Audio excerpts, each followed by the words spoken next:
Now, I'm not wrestled nearly as long as you have, right? And I've just wrestled probably for maybe 2 or 3 years. But what I've heard so many people mention, what I've kind of seen in parts, is that you see a lot of different sides of the extremity of life through one sport, right? There'll be moments where you feel like, wow, this feels amazing. And there's moments where like you feel like your soul is being pulled out of your chest. So I'm assuming that over like this extended period of time, it wasn't always like, wow, the sport's amazing. Wow, I love every part of it. There's probably moments I'm assuming you felt where maybe it wasn't as great and maybe it was more challenging. So do you remember back to any of those memories that maybe this kind of fits? Yes. The ones where your soul got ripped out, absolutely. Taking second in the state my junior year and getting my like embarrassed like 12-3.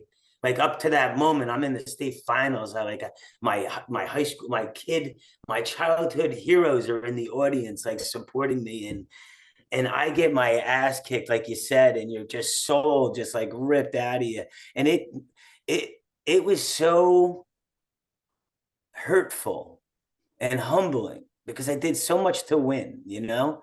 And the motivation that set on me, then I win a state title and I the next year and I get OW. And that's the beginning of the I set the goal I'm gonna accomplish the thing. Like in high school, like throughout my childhood, I always just wanted to be a state champ. So like you dream of a state title when you're like me, almost 12 years before I even get an opportunity to wrestle it, you know?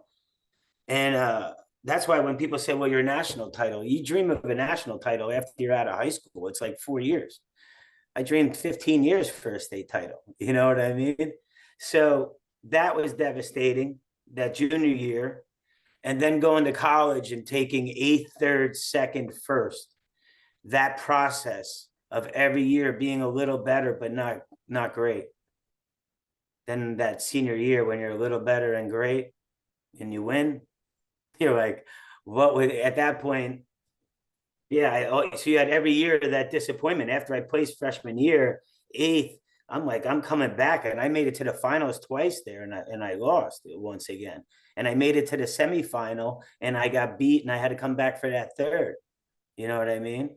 So I know what this heart that the heart, but I also have those moments of glory. That's why you train for the glory.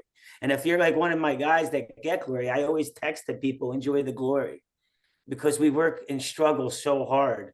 And the glory comes and goes so fast that you got to enjoy it when it comes. You know, if it's an hour or a day or a week, it never lasts that long because your next match, you're only as good as your last match. You know what I mean? If you enjoyed that segment with Steve Rivera, then you're going to love the full length podcast that I recorded with him. It's going to release this Sunday at noon, so make sure you hit the link in the description so you're the first one to see it. And don't forget to like and subscribe for more.